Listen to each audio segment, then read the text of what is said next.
hadirat-Mu.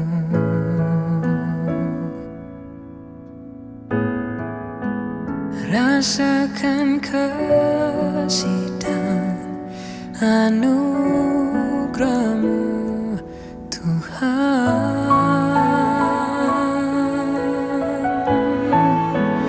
Mengalir memenuhiku,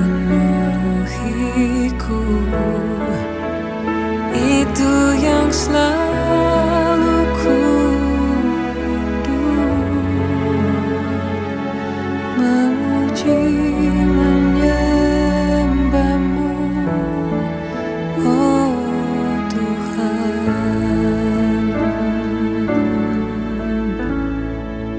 Saat indah bersama-Mu,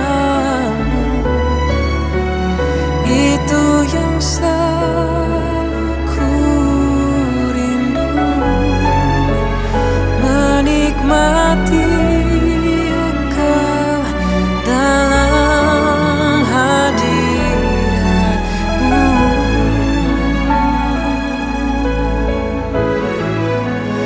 Kaulah dambaan hidupku, Kaulah satu di hatiku.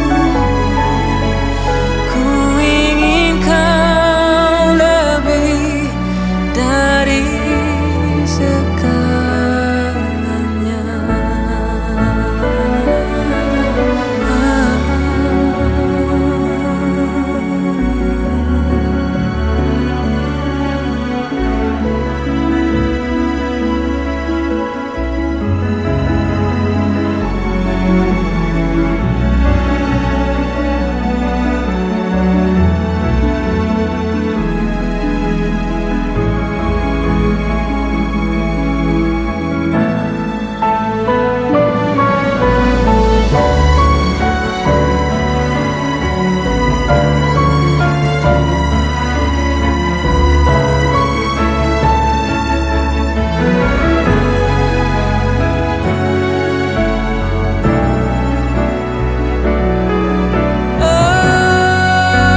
Saat indah bersama, itu yang selalu ku rindu. Menikmati Engkau dalam hadirat-Mu. Kaulah dambaan hidupku, Kaulah satu di hatiku. Ku ingin Kau lebih dari segalanya.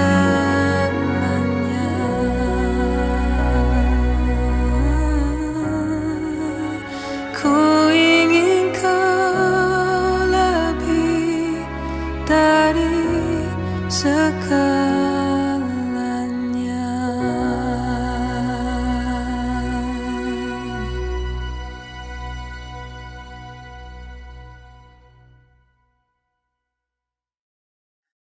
Shalom saudara sekalian, tidak terasa kita sudah memasuki bulan Desember 2021 dan beberapa hari lagi kita menyambut tahun yang baru 2022. Banyak orang yang berkata bahwa tahun 2022 adalah tahun yang penuh dengan ketidakpastian atau tahun yang penuh dengan perubahan. Tetapi percayalah, Tuhan beserta dengan kita, Immanuel. Apapun yang sedang terjadi, Dia mengerti dan Dia sutradaranya. Oleh karena itu, sebelum kita mendengar kebenaran firman Tuhan, mari kita berdoa terlebih dahulu. Bapa, di dalam nama Tuhan Yesus, berikan hikmat kepada kami, anak-anak-Mu Bapa, untuk menghadapi tahun yang baru, untuk mempersiapkan tahun yang penuh dengan pertolongan, mujizat, pengharapan, kebaikan Tuhan. Kami mau menyerahkan Tuhan Yesus akhir tahun ini ke dalam tangan-Mu. Oleh karena itu, sampaikan isi hati-Mu, pesan-Mu Tuhan, apa yang harus kami lakukan, ya Allah Roh Kudus. Urapi hamba-Mu dan persiapkan setiap anak-anak-Mu yang sedang mendengar kebenaran firman-Mu dimanapun mereka berada. Biar kiranya melalui kebenaran ini Tuhan, setiap kami dibebaskan. Terima kasih Allah Roh Kudus, dalam nama Tuhan Yesus kami berdoa. Haleluya. Amin. Saudara sekalian, tema besar khotbah kita dalam menyambut tahun yang baru, di bulan Desember ini mempersiapkan tahun yang baru, adalah Reset Your Life.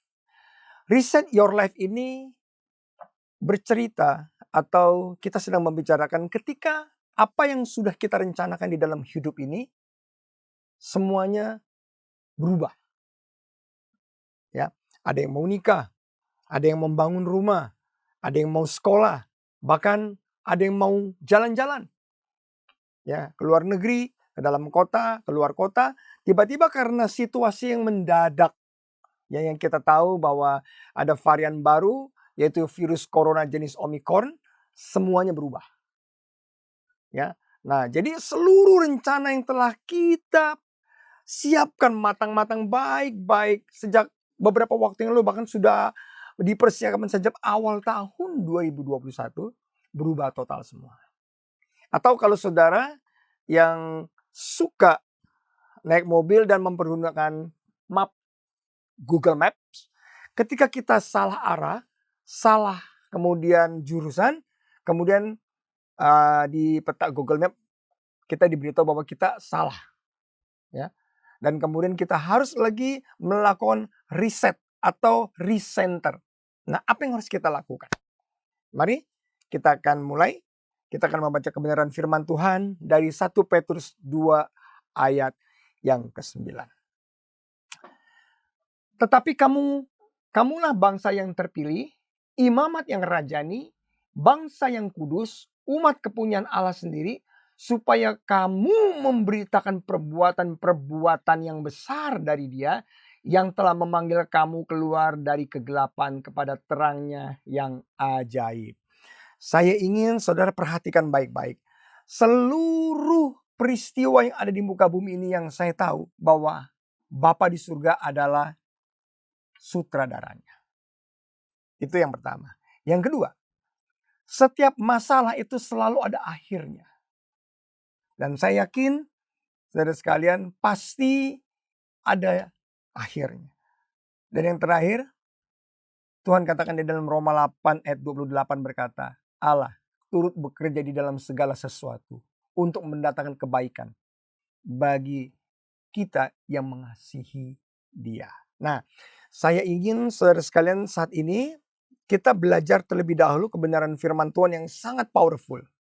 Di bulan Desember ini, saatnya kita meriset kembali kehidupan kita, meriset kembali segala rencana-rencana apapun yang akan kita kerjakan di tahun 2022 untuk keluarga, rumah tangga, karir, pelayanan, bisnis, dan lain-lain, untuk menyelaraskan dengan perubahan yang akan terjadi. Dan saya yakin ketika saudara menyimak benar-benar kebenaran firman Allah saat ini, maka sesuatu yang baru Tuhan akan ungkapkan. Nah, kita lihat dulu. Ada beberapa kata-kata yang akan menjadi highlight bagi saya, supaya saudara perhatikan baik-baik, sebab firman Allah ini adalah informasi yang sangat berharga yang dapat menuntun kita untuk mengambil keputusan-keputusan yang tepat. Ya. Nah, dikatakan dalam 1 Petrus 2 ayat 9 katakan, tetapi kamulah bangsa yang terpilih. Ingat, yang pertama, saudara dan saya adalah orang-orang yang terpilih. Yang di rumah katakan, saya adalah orang yang terpilih. Berarti saudara nih sudah dipilih, dipersiapkan Tuhan. Ya, yang kedua, kemudian imamat yang rajani, bangsa yang kudus. Kata-kata kudus kita garis bawahi lagi, ya. Kudus. Umat kepunyaan Allah sendiri supaya kamu memberitakan perbuatan-perbuatan yang besar. Nah, perbuatan-perbuatan yang besar dari Dia yang telah memanggil kamu keluar dari kegelapan kepada terangnya yang ajaib. Saudara sekalian, saudara dan saya adalah orang-orang yang terpilih. Bukan kebetulan. Kemudian orang yang kudus. Nanti kita bahas apa arti kata kudus. Banyak orang yang berpikir kudus artinya itu tidak bercelah, tidak berdosa. Sebetulnya arti kata kudus sendiri itu ada artinya being separated, dipisahkan, dipersiapkan. Nanti kita akan pelajari. Ya, dikhususkan. Kemudian untuk apa saudara dan saya dipilih dan dikhususkan atau dikuduskan? Untuk memberitakan perbuatan-perbuatan yang besar. Artinya, melalui kehidupan saudara dan saya ada rencana Allah, ada perbuatan-perbuatan yang besar yang akan Tuhan izinkan, yang akan Tuhan lakukan melalui hidup saudara dan saya. Untuk mempermuliakan nama Tuhan. Itulah goalnya. Kita dipanggil dari kegelapan kepada terang yang ajaib. Banyak orang yang berkata bahwa tahun 2020 dan 2021 adalah tahun-tahun yang penuh dengan kegelapan. Tetapi saudara dan saya adalah terang dunia. Dan saya yakin tahun 2022, saudara dan saya, kita walaupun berada di dalam kegelapan, tetapi kita tidak hidup di dalam gelap. Sebab saudara dan saya adalah terang dunia. Justru Tuhan membawa kita dari kegelapan di masa-masa yang tidak menentu ini, ya, kepada terangnya yang ajaib untuk memberitakan perbuatan-perbuatan yang besar. Oke, saudara sekalian, ya. Nah, selanjutnya,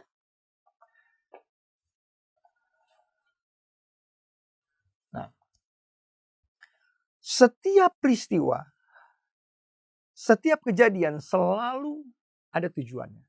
There is a purpose for everything. Kalau Tuhan mengizinkan virus corona ini terjadi selama 2 tahun lebih ini, pasti ada sesuatu yang sedang Dia rencanakan untuk umat manusia. Saya memang ada orang yang berkata begini, oh ini virus corona, ini Tuhan izinkan terjadi. Oh, virus corona ini berasal dari iblis, bukan dari Tuhan. Apapun pendapat-pendapat seperti itu, ya, saya tidak against. Tapi yang jelas, semua yang terjadi di muka bumi ini pasti seizin Tuhan. Walaupun itu dilakukan oleh iblis. Ya, itu yang saya yakini. Nah, saudara sekalian, mari kita cari tahu, apa sih sebetulnya tujuan yang Tuhan inginkan dari hidup kita melalui kejadian pandemi ini, ya, era new normal ini. Nah, Matius 3:11 berkata begini. Kepada setiap orang yang mendengar firman tentang kerajaan surga, tetapi tidak mengerti, datanglah si jahat dan merampas yang ditaburkan dalam hati orang itu. Itulah benih yang ditaburkan di pinggir jalan. Saudara, firman Allah berkata begini. Dalam Yohanes 10 ayat 10. Pencuri datang untuk mencuri, membunuh, dan membinasakan. Tetapi aku datang, kata Tuhan Yesus, dikatakan supaya kamu hidup di dalam segala kelimpahan. Di dalam Matius yang ke-13, ya, dikatakan bahwa perumpamaan kerajaan surga itu seperti seorang penabur yang menabur benih, sebagian jatuh di pinggir jalan, kemudian sebagian jatuh di tanah yang berbatu-batu, sebagian jatuh di semak belukar, dan sebagian batu yang jatuh di tanah yang subur. Dan di tanah yang subur ini, benih itu akan menghasilkan buah, ada yang 30, 60, 100 kali lipat. Yang saya mau bicarakan adalah ketika benih itu jatuh di pinggir jalan. Artinya apa, saudara sekalian? Benih yang jatuh di pinggir jalan itu menggambarkan bahwa kepada setiap orang yang mendengar, mereka mendengar loh, bukan tidak mendengar tentang kerajaan surga, tapi tidak mengerti. Tidak mengerti. Datanglah si jahat dan merampas yang ditaburkan dalam hati orang itu. Itulah benih yang ditabur di pinggir jalan. Sebelum iblis mencuri kehidupan kita, sebelum iblis mencuri keluarga kita, dia mencuri berkat kita, dia mencuri waktu kita, mencuri apa saja yang kita miliki. Maka yang dicuri adalah pengertian kita tentang firman. Benih. Sebab iblis tahu, kalau saja benih itu jatuh di hati atau di tanah yang subur, maka benih itu akan menghasilkan buah 30, 60, 100 kali lipat. Dan iblis mencegah supaya setiap orang itu menghasilkan buah.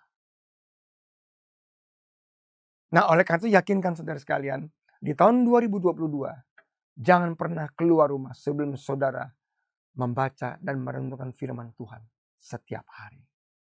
Dan berdoa, biar kiranya roh hikmat dan pengertian, the spirit of wisdom and revelation, itu membuat saudara dan saya dapat mengerti, mendengar, dan mengerti kebenaran firman Tuhan. Sehingga benih yang ditaburkan ini bisa menghasilkan buah yang subur. Oke, saudara sekalian. Nah, sebelum kita masuk ke firman yang lebih lanjut, saya mau diskusi mengenai seorang ilmuwan dan rohaniawan, Blaise Pascal. Dikatakan gini, ada 3 level di dalam kehidupan manusia, 3 kasta. Kalau di dalam istilah orang Hindu ya, 3 kasta. Ya, bahwa ada 3 level kebesaran atau golongan orang yang terhormat. Nah, golongan yang paling bawah adalah the rich, the beautiful, and the strong. Setiap orang berlomba-lomba untuk menjadi orang yang terkaya. Majalah Forbes adalah salah satu majalah yang selalu mengupdate orang-orang yang paling kaya di muka bumi. Kemudian majalah People. Ini adalah majalah yang memuat wanita yang tercantik. Tidak ada wanita yang tidak pengen menjadi wanita yang tercantik. Makanya ada pemilihan ratu ya, pemilihan ratu kecantikan. Tapi nggak ada raja kecantikan, ratu kecantikan. Ya, sebab ketika seorang wanita sudah masuk ke dalam majalah dan dia bisa menjadi ratu, baik ratu di negaranya atau di seluruh dunia, maka sudah dipastikan dia akan jadi orang yang hebat dan terkenal. Kemudian juga orang-orang yang the most powerful di dunia. Kita bisa lihat di sini kepala negara, ada kepala negara Rusia, Vladimir Putin, kemudian Xi Jinping dari China, kemudian dari India, kemudian Joe Biden dari Amerika, kemudian dari Prancis, dari Arab, dan lain-lain. Korea Utara, mereka adalah orang-orang yang paling berpengaruh di muka bumi. Menurut Blaise Pascal, ini adalah mereka golongan yang ketiga. Ya, justru di level yang ketiga. Bukan yang paling atas loh. Ya, walaupun mereka ini udah orang-orang top. Dan kemudian Blaise Pascal berkata, dan ini adalah orang yang golongan yang kedua. The genius, artist, and scientist. Nah, orang-orang seperti Leonardo da Vinci, para penemu, inventor, kemudian mereka yang menjadi seniman, Michelangelo, ya, kemudian pelukis, kemudian orang-orang hebat di zaman Renaissance, dan kemudian juga para orang-orang yang jenius seperti Albert Einstein. Mereka adalah termasuk orang yang di dalam golongan yang kedua. Mereka orang yang hebat, orang-orang yang bisa memberi pengaruh. Kalau tadi itu di level yang pertama, orang-orang yang berpengaruh di level yang pertama adalah orang-orang yang the rich, the most beautiful, dan the strongest, adalah the most powerful. Yang kedua adalah genius, art, and science. Ini adalah orang-orang yang dianggap orang-orang tipe kedua yang berpengaruh. Nah, saudara lihat ya, terakhir ketiga, holiness atau para tokoh agama. Blaise Pascal berkata, the certain beauty of a holy life is the most powerful influence in the world next to the power of God. Dia katakan gini, ya. Keindahan dari kekuatan pengaruh, ya, saudara perhatikan, dari kekudusan adalah kekuatan kedua setelah Tuhan. Jadi orang-orang yang berpengaruh, tokoh-tokoh agama, ini buat Blaise Pascal adalah orang-orang yang berada di level pertama. Bahkan di dalam kepercayaan Hindu dikatakan kasta Brahmana ya, tokoh-tokoh agama. Nah, kita akan melihat kenapa mereka ini begitu berpengaruh. Ya. Di dalam kehidupan beragama, orang-orang kudus ini adalah orang tokoh-tokoh dari berbagai aliran agama yang memiliki dampak pengaruh yang kuat di kehidupan sosial dan budaya dari berbagai negara di dunia yang mengatur nilai-nilai kehidupan setiap pribadi, keluarga, dan lingkungan. Saudara, di Indonesia dibuktikan. Tidak ada pertemuan di Indonesia ini yang dapat mengumpulkan jutaan massa. Bahkan ketika pertemuan 212 itu diadakan, ya, beberapa tahun yang lalu bisa mengumpulkan antara 5 sampai 4 sampai 5 juta massa, itu belum pernah ada kecuali dikumpulkan oleh para tokoh agama. Ya, saudara sekalian. Nah, yang saya mau sampaikan kepada saudara adalah kata-kata holiness yang dikatakan tadi, kamu adalah bangsa yang kudus, milik kepunyaan Allah. Nah, kita mau belajar dari apa sih arti kata-kata kudus. Karena kalau kita kehilangan makna di dalam belajar arti kata-kata kudus, maka kita akan kehilangan berkat Tuhan yang sesungguhnya. Misunderstanding. Saudara, arti kata-kata kudus ya di dalam perjanjian lama itu dikatakan kadosh. Kalau dalam perjanjian baru atau bahasa Yunani dikatakan hagios. Alkitab ditulis di dalam perjanjian lama ditulis di dalam bahasa Ibrani, sedangkan perjanjian baru itu ditulis di dalam bahasa Yunani. Kadesh and hagios itu sama-sama memiliki arti yang sama, berarti holiness adalah separation or being set apart for a particular purpose. Atau dipisahkan or being set apart for a particular purpose, untuk tujuan yang khusus. Jadi kudus itu bukan berarti tidak berdosa, no. Kudus berarti kita itu dipisahkan oleh Tuhan untuk melakukan sebuah tujuan yang khusus. Itu arti kata kudus. Makanya kudus itu bukan hanya dimiliki oleh objek manusia. Waktu itu juga bisa dikuduskan Tuhan, dipisahkan. Di dalam Kejadian 2:3 dikatakan, lalu Allah memberkati hari ketujuh dan menguduskannya, karena pada hari itulah ia berhenti dari segala pekerjaan penciptaan yang telah dibuatnya. Hari ketujuh dikuduskan, dipisahkan. Hari Sabat. Kemudian dikatakan juga tempat juga bisa kudus. Dikatakan gini, Keluaran 3:5, lalu ia berfirman, jangan datang dekat-dekat, tanggalkan kasutmu dari kakimu, sebab tempat di mana engkau berdiri itu adalah tanah yang kudus. Dia berkata itu ya kepada Musa. Jadi tempat juga bisa dikuduskan, dipisahkan. Begitu pula barang atau objek. Janganlah imam melanggar kekudusan persembahan-persembahan kudus. Jadi ini persembahan. Di dalam bait Allah, alat-alat yang dikhususkan untuk mempersembahkan persembahan kepada Yehova itu dikuduskan. Alat itu nggak boleh digunakan oleh untuk yang lainnya.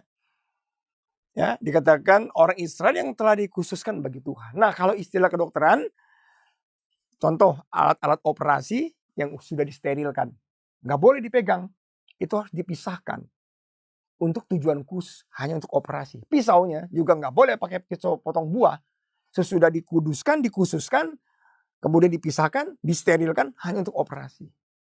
Ya, nah begitu pula bangsa. Saudara dan saya adalah umat pilihan, bangsa yang kudus. Sampai di sini saudara, saya harap saudara mengerti bahwa kita adalah orang-orang yang kudus, berarti kita orang yang dipisahkan untuk memiliki tujuan yang khusus. Dan tanpa tujuan atau purpose yang khusus itu, maka hidup kita akan sia-sia. Yakinkan selama tahun 2022, saudara mengerti tujuan apa yang Tuhan taruh dalam kehidupan kita. Nah, di dalam kamus Alkitab dikatakan, ia menguduskan manusia. Artinya, memilih mereka sehingga mereka menjadi miliknya. Orang-orang kudus ialah orang-orang yang dikuduskan oleh Roh Kudus. Kemudian sehingga mereka tidak lagi dari dunia ini. Dalam surat Rasul Paulus, orang-orang kudus berarti orang Kristen. Saudara dan saya orang-orang yang kudus. Saint. Makanya ada istilah All Saint Movement. Saya sangat yakin. Mulai memasuki akhir Desember sampai tahun 2022 dan seterusnya, akan ada pergerakan orang-orang kudus, orang-orang yang dipisahkan oleh Tuhan untuk melakukan rencana-rencana yang besar di dunia yang penuh dengan ketidakpastian. Tuhan sedang mencari Yusuf di akhir zaman yang dapat dipercaya untuk memberi makan orang-orang yang lapar. Tuhan sedang mencari Daniel, Sadrak, Mesah, dan Abednego untuk ditempatkan di pusat-pusat pemerintahan untuk menjadi garam dan menjadi terang bagi gereja Tuhan. Tuhan sedang mempersiapkan saudara menjadi Gideon rohani untuk menghancurkan para musuh-musuh. Tuhan sedang mempersiapkan para pejabat-pejabat pemerintah. Tuhan sedang mempersiapkan tentara, polisi, dokter, kemudian profesional, businessman, siapapun saudara. Even saudara tidak punya gelar, dikhususkan untuk melakukan rencana-rencana Tuhan yang besar dalam memasuki tahun 2022 ini. Saudara sekalian, saya mau mengajak saudara berpikir sejenak. Apa yang sudah dikhususkan oleh Tuhan atau dikuduskan tidak boleh dilanggar. Saya ulang ya. Apa yang sudah dikhususkan atau dikuduskan oleh Tuhan tidak boleh dilanggar. Kalau itu dilanggar, maka akan terjadi kematian. Kematian mungkin bukan secara fisik. Bisa aja kematian secara rohani. Kematian secara financial. Kematian secara sosial, cultures, budaya, dan lain-lain. Saudara perhatikan baik-baik. Saya bisa buktikan. Di dalam Kejadian kedua ayat 16-17 dikatakan begini.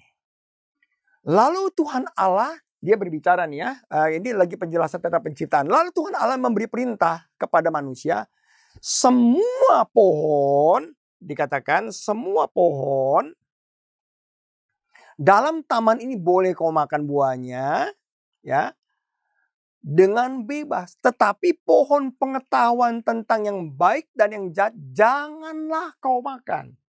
Kata-kata janganlah kau makan, ini kan berarti kan sesuatu yang dikuduskan. Being separate. Ya, dikuduskan. Kita sudah belajar tadi. Enggak boleh diapa-apakan. Kenapa? Kalau kau makan buahnya, sebab pada hari kau memakannya, kau akan mati.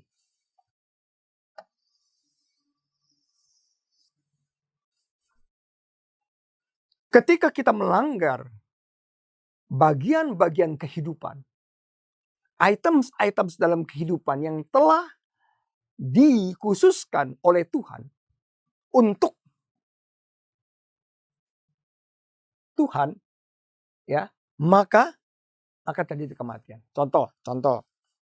Ya, saya bukan full timer. Tetapi dari pendapatan kita Tuhan sudah katakan 1/10-nya itu milik Tuhan. Kita wajib mengembalikan, bukan memberi loh, mengembalikan. Nah, kalau bagian ini dilanggar, otomatis dalam Maleakhi 3, kita akan berhadapan dengan Tuhan sendiri. Begitupun kemudian saudara, kita punya hari 24 jam. Ada waktu yang Tuhan ingin bersama-sama dengan kita. Ketika Yesus mau disalib, dia mengajak ketiga muridnya. Kemudian dia berdoa di Taman Getsemani sampai 3 kali. Ya, dia ditemani oleh ketiga muridnya. Yohanes, Petrus, Yakub. Tapi murid-muridnya tertidur. Sampai yang ketiga kali Yesus berkata begini, sanggup gak sih kamu berjaga-jaga 1 jam saja? Artinya apa saudara? Di dalam 24 jam ini Tuhan minta 1 jam saja saudara. Untuk saudara bisa membangun hubungan pribadi dengan Tuhan. Baca Alkitab, firman Tuhan, bangun pagi-pagi. Atau katakan saudara yang tidak sempat pagi-pagi, minimal setelah saudara pulang bekerja. Tapi saya sarankan pagi-pagi saudara. Karena kalau pagi-pagi tentunya pikiran kita masih bersih ya. Kita masih belum dicemari dengan segala sesuatu dan belum lelah. Jadi tenaga atau pikiran kita yang terbaik kita berikan buat Tuhan. Nah, saudara sekalian, kegagalan-kegagalan yang terjadi dalam kehidupan kita karena kita tidak memiliki hubungan dengan Tuhan yang Dia ingini. Waktu kita gunakan seluruhnya, uang kita gunakan seluruhnya, apapun yang kita miliki, nggak ada yang kita khususkan untuk Tuhan. Akhirnya terjadi kematian-kematian dalam kehidupan kita. Saudara, saya berani jamin, kalau saudara bekerja juga dari hari Senin sampai Senin lagi, saudara tidak memiliki hari Sabat, tidak ada hari istirahat, kita pasti sakit. Semua aturan-aturan yang diberikan oleh Bapa di surga, yang dikhususkan, ya, tidak dilanggar, itu tujuannya untuk kebaikan kita loh. Ya, bukan untuk Tuhan, tapi untuk saudara dan saya. Nah, ya, mari kita lihat. Tadi dikatakan bahwa pencuri datang hanya untuk mencuri, membunuh, dan membinasakan. Ya, aku datang supaya engkau memperoleh hidup dan hidup dalam segala kelimpahan. Kapan iblis bisa mencuri, bisa membunuh, bisa membinasakan? Dia memiliki hak untuk mengambil kehidupan kita ketika kita melanggar aturan yang telah di-set boundaries-nya. Atau ketika kita melanggar batas yang telah Tuhan tetapkan. Contoh, kita tahu saudara bahwa virus COVID ini diduga bahwa kita itu kan menular dari virus yang sama dengan flu burung. Bahwa manusia makan makanan yang seharusnya tidak boleh dimakan dari Wuhan. Jadi sampai dikasih lihat bahwa kuman itu asalnya sebetulnya dari binatang. Ya, ada yang bilang dari kelelawar, ada yang bilang dari terenggiling, kemudian ada yang bilang dari binatang yang matinya tertahan.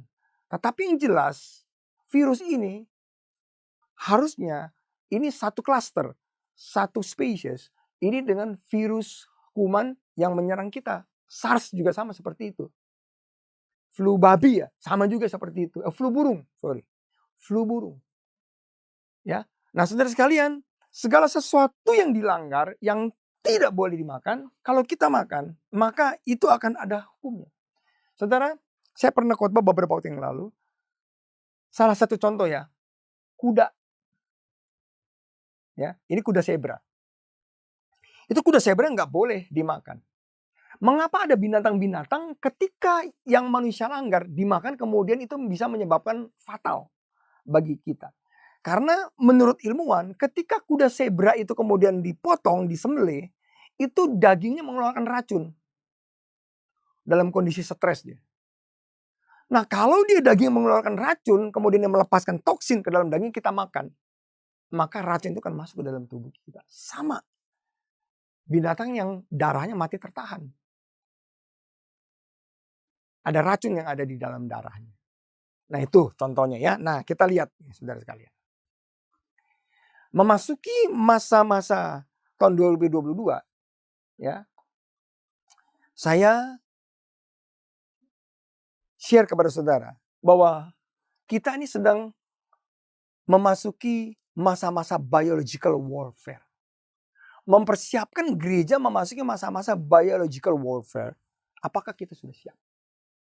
Saya berbicara mengenai warfare ini bukan berarti peperangan biologi yang sesungguhnya ya. Yang diciptakan oleh manusia, yang diciptakan oleh oleh negara dengan tujuan politis gitu. Enggak, saya enggak berbicara masalah politis. Tapi yang kita bicara ini adalah sesuatu yang sifatnya rohani. Biological warfare, kita lihat dulu nih ya. Definisinya apa sebetulnya. Walaupun kita tahu bahwa COVID ini ada berbagai pendapat yang berkata bahwa ini adalah virus yang diciptakan untuk sebagai senjata peperangan biologis tapi bocor. Saya nggak bicara seperti itu. Saya tidak berbicara mengenai konspirasi politik, konspirasi supaya katanya ada vaksin dari pabrik obat dan macam-macam lah yang sengaja memang menciptakan virus ini untuk tujuan bisnis dan lain-lain. No. Yang saya katakan adalah bahwa apakah gereja sudah siap ketika kita memasuki masa biological warfare. Kita seringkali berbicara mengenai spiritual warfare. Tapi tahu nggak saudara, biological ini adalah sebetulnya hal yang lebih fatal daripada spiritual warfare ketika kita tidak mempersiapkan. Sebab kita tahu bahwa tubuh kita adalah bait Allah. Ya. Jadi tujuan iblis adalah membinasakan bait Allah tersebut. Nah, yang saya mau sampaikan apa sih definisi biological warfare? Biological warfare adalah senjata yang menggunakan patogen. Baik itu bakteri, virus, atau organisme penghasil penyakit lainnya sebagai alat untuk membunuh, melukai, atau melumpuhkan musuh. Jadi ini kan bisa digunakan oleh iblis atau bisa digunakan oleh manusia, betul kan? Siapa juga bisa gunakan.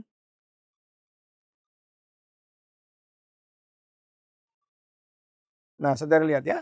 Jadi senjata yang menggunakan patogen, bakteri, virus, organisme penghasil penyakit.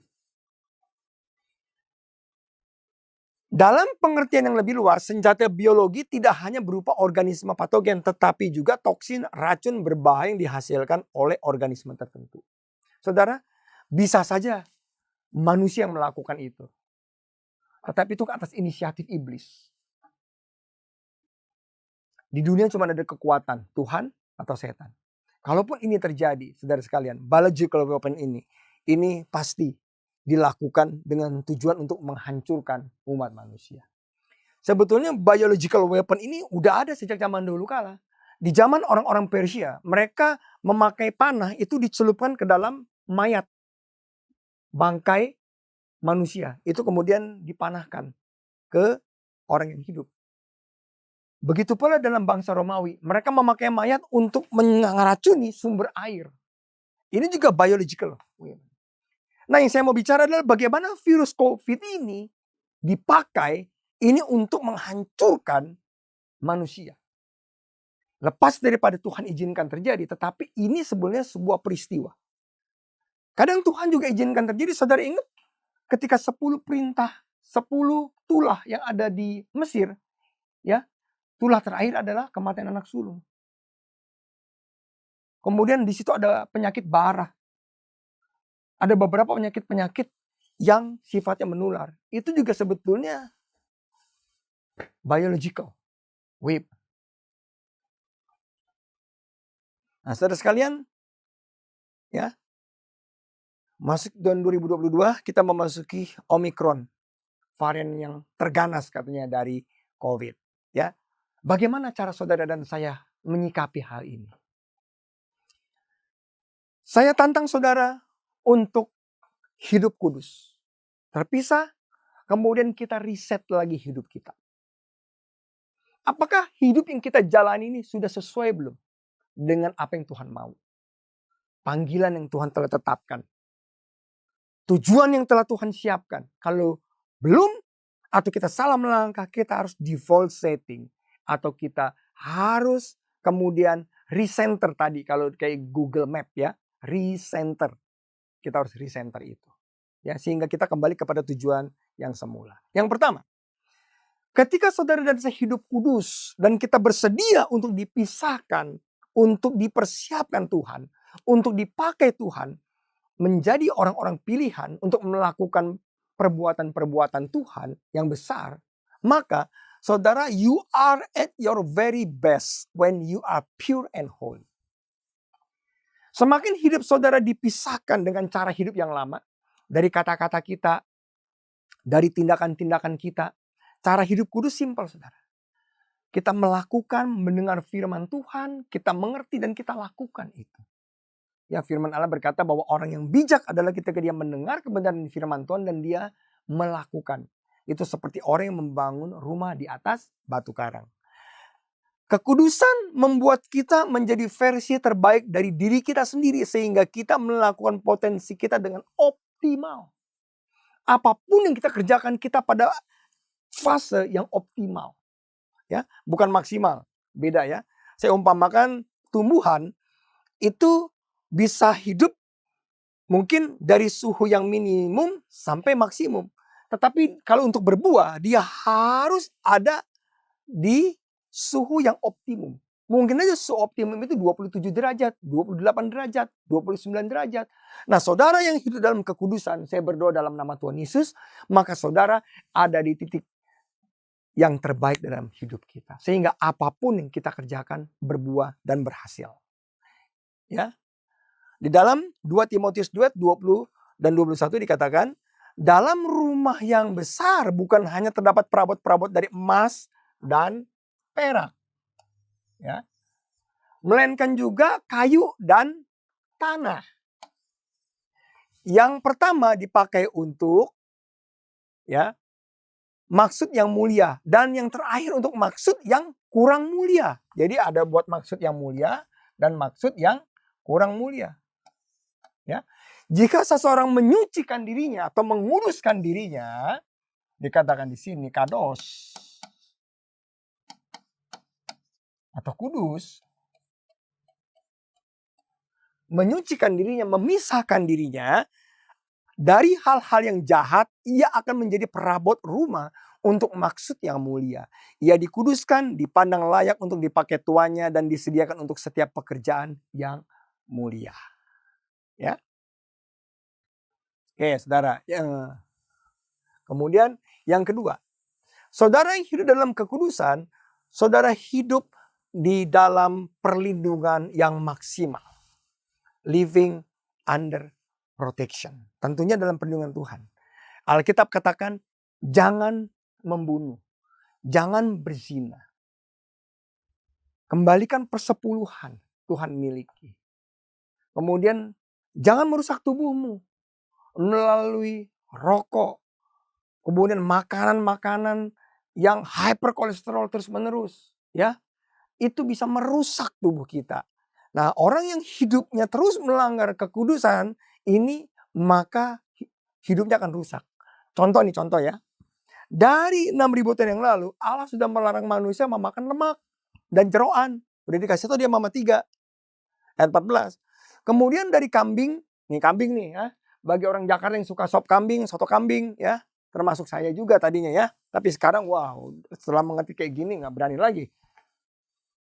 Sejak mengerti benar-benar kebenaran firman Tuhan. Dan ia harus mempersembahkan lemak yang menyelubung isi perut. Lihat ya, isi perut, lemak. Ini daerah yang enak semua ini.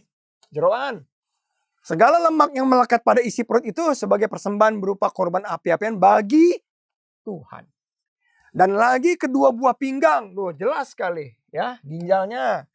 Lemak yang melekat padanya. Yang ada pada pinggang dan umbai hati. Nah nih usus, jeroan semua ya. Yang harus dipisahkan beserta buah pinggang itu. Imam harus membakar semuanya. Itu di atas mezbah sebagai santapan. Ya, berupa korban api-apian yang menjadi bau yang menyenangkan. Segala lemak adalah kepunyaan Tuhan. Inilah sebuah ketetapan untuk selamanya. Bagi kamu temurun di segala tempat kediamanmu. Janganlah sekali-sekali kamu makan lemak dan darah. Saudara, sebagai dokter saya mau beritahu, 6.000 tahun yang lalu, Alkitab sudah jelas berkata bahayanya makan lemak dan jeroan. Kalau zaman dulu itu adalah bagian yang dikuduskan, yang dikhususkan untuk Tuhan.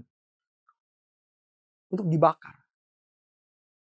Later on kita tahu hari ini bahwa ini adalah makanan-makanan yang mematikan. Ya, jadi kalau saudara hidup dalam kekudusan, saudara mengerti apa yang dipisahkan Tuhan, jangan disentuh, saudara selamat. Ya, oke.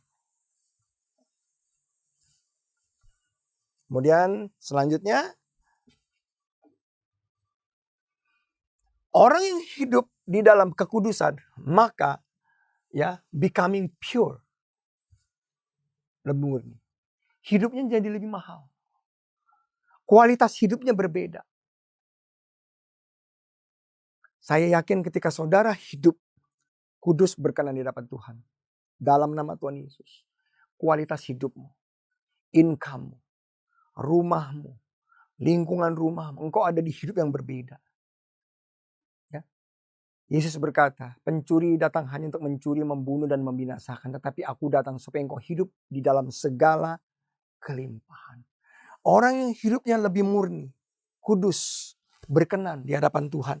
Dan yang siap dirinya dipisahkan, dipakai Tuhan.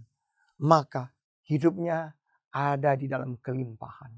Dan saya bernubuat saudara, yang hari ini engkau masih ngontrak rumahmu, usahamu masih sewa, atau masih kos. Di tahun 2022, kau akan memiliki rumah sendiri. Tempat usaha sendiri. Apapun yang kau kerjakan dengan usahamu, Tuhan akan buat berhasil. Kau anak-anak muda yang mau masuk sekolah, mengambil gelar S1, S2, Tuhan akan bawa engkau untuk sekolah di tempat-tempat yang terbaik di negeri ini. Segala sesuatu yang terbaik dari kerajaan surga akan menjadi milikmu. Kualitas hidupmu, your quality of life, berubah. Yang terbaik Tuhan berikan buat saudara sekalian. Yang terakhir saudara sekalian. Ya. Increasing tadi ya, increasing your value of life. Dan yang terakhir, saudara sekalian, becoming clean. Ya, lebih bersih. Tadi yang pertama adalah bahwa ketika kita hidup di dalam segala kekudusan, ya, saudara sekalian, kita bisa lihat, ya, you are at the very best when you are pure and holy. Yang kedua, ya, living under protection. Yang ketiga, become pure atau murni, ya. Kualitas hidup kita berbeda. Yang terakhir, becoming clean. Saya mau tutup saudara sekalian. Ini seperti air. Kenapa saya berbicara ini mengenai air? Ketika hidup kita semakin murni, semakin kudus, maka seperti kadar air, kita akan semakin murni, saudara sekalian. Roh Kudus melambangkan dirinya as a living water. Dikatakan gini, barang siapa percaya kepadaku, seperti yang dikatakan kitab suci, dari dalam hatinya akan mengalir aliran air hidup. Yang dimaksud ialah roh yang akan diterima oleh mereka yang percaya kepadanya. Sebab roh itu belum datang karena Yesus belum dipermuliakan. Saudara, Roh Kudus diperumpamakan sebagai the living water atau air kehidupan. Saudara sekalian. Nah, kenapa saya mau berbicara tentang air? Saudara sekalian, kalau saudara mau dipisahkan di dalam kehidupan ini, yang terpenting dari anggota tubuh kita adalah mulut kita. Apa hubungannya dengan air? Saudara sekalian, ntar saya jelaskan, ya. Manusia, tubuhnya itu terdiri hampir 80% oleh air. Otak 73%. Darah 94%. Ginjal 79%. Otot, muscle 75%. Mata bahkan 95%-nya air. Jantung 75%. Kemudian paru-paru 83%. Tulang sekalipun yang kering sekalipun 31%. Nah, semua ini saudara sekalian, saudara air semua. Nah, mengapa saya mau berbicara ini? Saya akan tutup saudara sekalian. Di antara seluruh tubuh kita, ada satu pesan terakhir yang Tuhan ingin sampaikan. Kuduskan mulut kita. Karena mulut ini berhubungan dengan air yang ada di dalam tubuh kita. Nanti saudara akan lihat. Ya. Nah, seorang profesor dari Jepang yang bernama Masaru Emoto, dia berkata gini, by holding the intention of peace toward waters, by thinking, speaking, and acting with the intention of peace toward water, water can and will bring peace to our bodies and to the world. Artinya gini, saudara. Di dalam buku atau yang dikarang oleh Profesor Masaru Emoto, dia menyelidiki tentang molekul air. Ternyata molekul air itu adalah molekul yang bergerak dan dapat dipengaruhi oleh situasi atmosfer alam di sekitarnya dan gelombang suara. Kemudian air juga bisa dipengaruhi kemudian oleh suasana lingkungan ada di sekitarnya. Nah, ini dibuktikan ada dua air.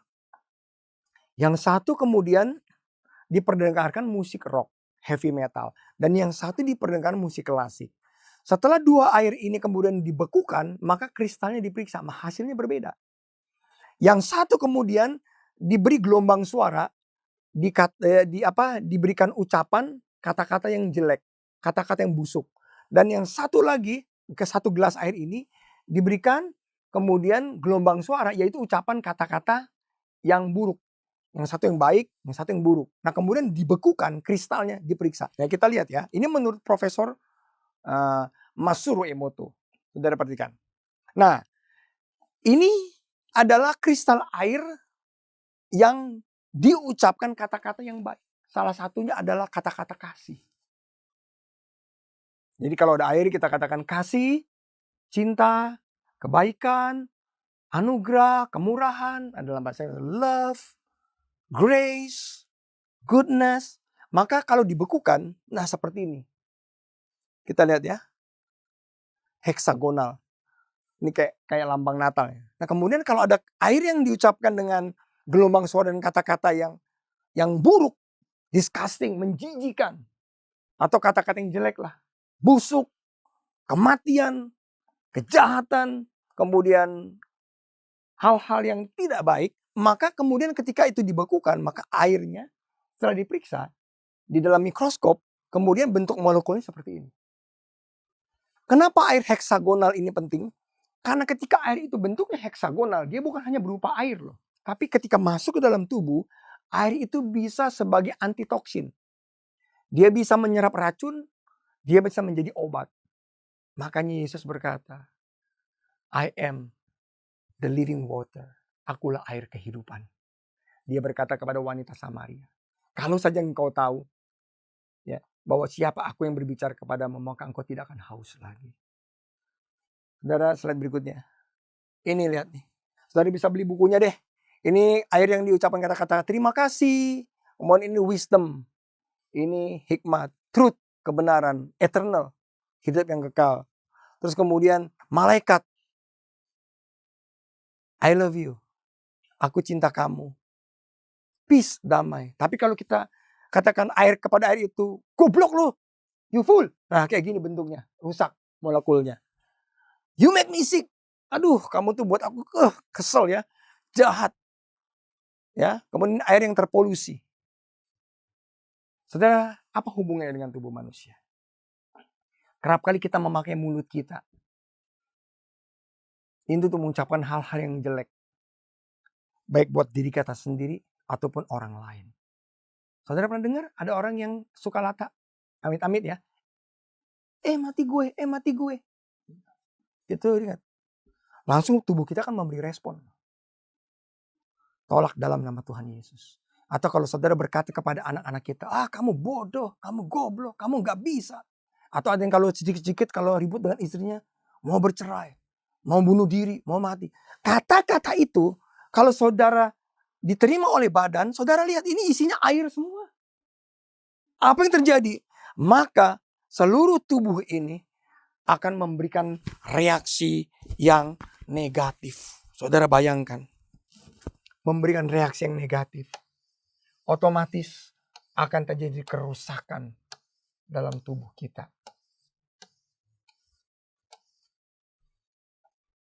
Saya minta dengan sangat saudara sekalian. Kebenaran firman Tuhan yang disampaikan pada hari ini akan menjadi rema buat kita semua. Penting sekali saudara, kita menguduskan mulut kita. Belajar kita berkata-kata yang baik.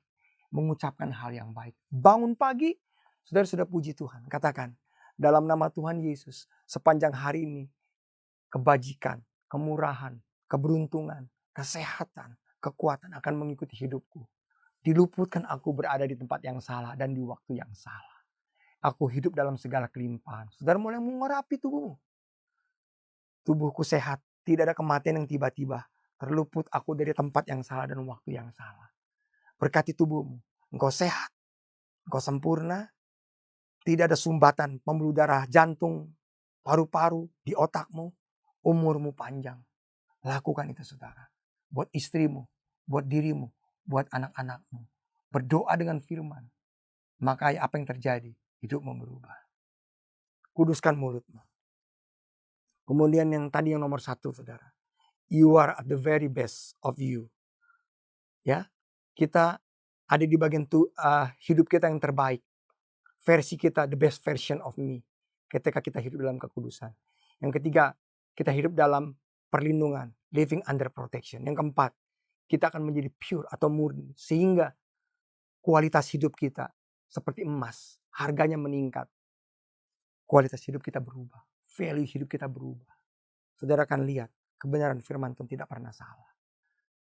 Tuhan pengen masuki masa pandemi gini tahun 2022. Kuduskan dirimu. Pisahkan dirimu. Untuk tujuan yang mulia. Dan saya yakin sesuatu terjadi. Mari kita berdoa. Bapa, dalam nama Tuhan Yesus kami bersyukur. Buat pesan Tuhan yang luar biasa. Memasuki akhir tahun dan awal tahun 2022. Kiranya kami dapat meriset kembali Tuhan. Recenter tujuan hidup kami mau selaraskan dengan rencana kehidupan yang telah Engkau taruh dalam hidup kami. Kau ampuni kalau ada hal-hal yang salah dalam hidup kami. Ajar kami untuk menguduskan hidup kami. Keluarga kami, waktu kami, keuangan kami, financial kami, mulut kami, anggota tubuh kami Tuhan. Makanan kami, pikiran kami, apapun yang dalam hidup kami. Kami mau pisahkan untuk tujuan khusus supaya nama-Mu dipermuliakan melalui setiap aspek hidup kami, pikiran, perkataan, perbuatan kami. Sehingga ada hal-hal yang besar yang terjadi melalui hidup kami. Terima kasih Allah Roh Kudus, biar pengurapan untuk hidup dalam kekudusan turun atas setiap kami. Mari angkat kedua tanganmu saudara, terimalah biar kiranya berkat yang terbaik dari Allah Bapa di dalam nama Tuhan Yesus, persekutuan yang manis dengan Allah Roh Kudus menyertai kami mulai hari ini, sampai Tuhan Yesus datang bahkan sampai selama-lamanya. Mari kita yang percaya bersama-sama katakan, amin. Tuhan Yesus memberkati saudara, sampai berjumpa lagi.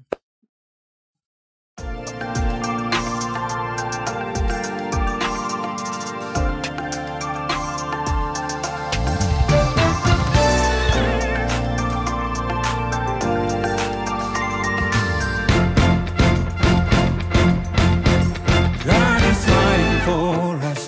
God is on our side. He has overcome. Yes, He has overcome.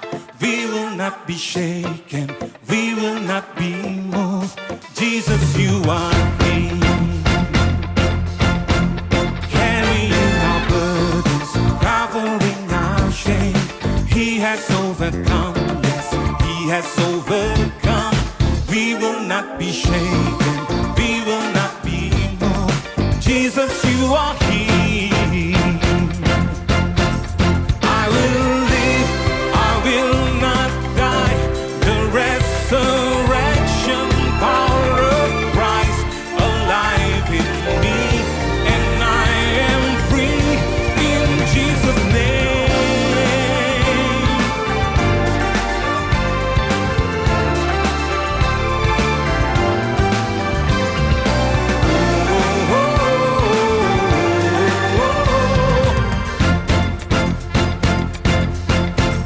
Carrying our burdens, covering our shame.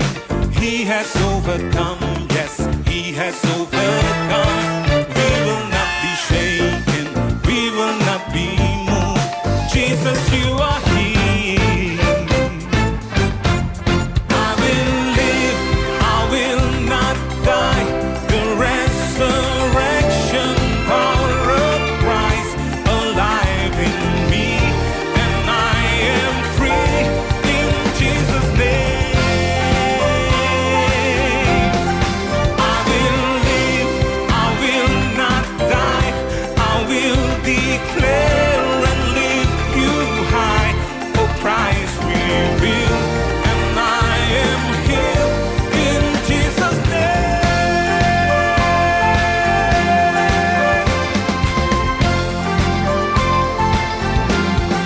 God is fighting for us, pushing back the darkness, lighting up the kingdom that cannot be shaken. In the name of Jesus, enemies defeated, and we will shout it out, shout it out. God is fighting for us, pushing back the darkness, lighting up the kingdom that cannot be shaken.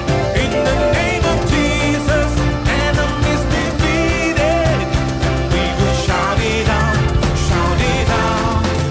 I will live, I will not die. The resurrection power of Christ alive in me, and I am free. God is fighting for us, pushing back the darkness, lighting up the kingdom that cannot be shaken. In the name of Jesus, enemies defeated, and we will shout it out, shout it out. God is fighting for us, pushing back the darkness, lighting up the kingdom that cannot be shaken. In the name of Jesus, enemies defeated, and we will shout it out, shout it out.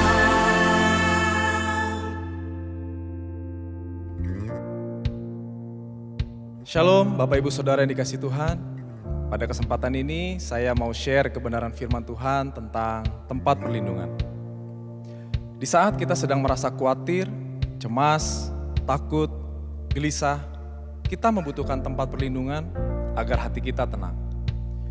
Di dalam bahasa Inggris, tempat perlindungan memiliki beberapa arti. Yang pertama, tempat perlindungan itu adalah tempat yang aman. Kedua, tempat perlindungan adalah tempat pertolongan. Ketiga, tempat perlindungan adalah tempat untuk berteduh atau bernaung. Dan keempat, tempat perlindungan adalah tempat untuk bersembunyi. Di dalam kitab Mazmur 34 ayat 5 sampai dengan 9, demikian firman Tuhan, "Aku telah mencari Tuhan, lalu Ia menjawab aku dan melepaskan aku dari segala kegentaranku. Tujukanlah pandanganmu kepadanya, maka mukamu akan berseri-seri dan tidak akan malu tersipu-sipu. Orang yang tertindas ini berseru, dan Tuhan mendengar. Ia menyelamatkan dia dari segala kesesakannya." Malaikat Tuhan berkemah di sekeliling orang-orang yang takut akan Dia, lalu meluputkan mereka. Kecaplah dan lihatlah betapa baiknya Tuhan itu. Berbahagialah orang yang berlindung padanya. Ayat ini mengingatkan saya pada sebuah kejadian beberapa tahun lalu ketika saya diutus pergi ke daerah untuk menyelesaikan masalah internal perusahaan kami yang ada di sana. Saya bersama dengan rekan kerja berangkat dan kami tinggal di sebuah penginapan yang jaringan sinyalnya susah. Jadi untuk komunikasi telepon kami harus keluar ruangan mencari sinyal yang kuat.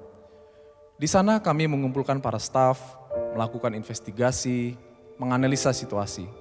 Singkat cerita, saat kami mulai mengurai permasalahan, justru kami mendapat perlawanan. Kami didatangi gerombolan orang di luar kantor.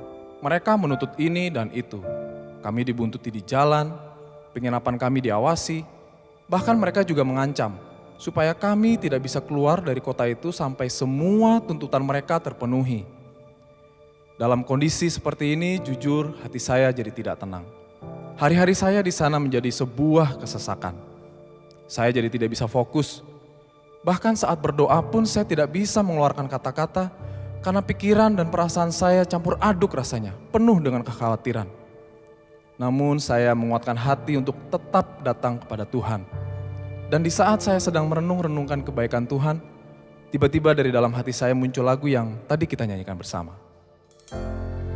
God is fighting for us, pushing back the darkness, lighting up the kingdom that cannot be shaken.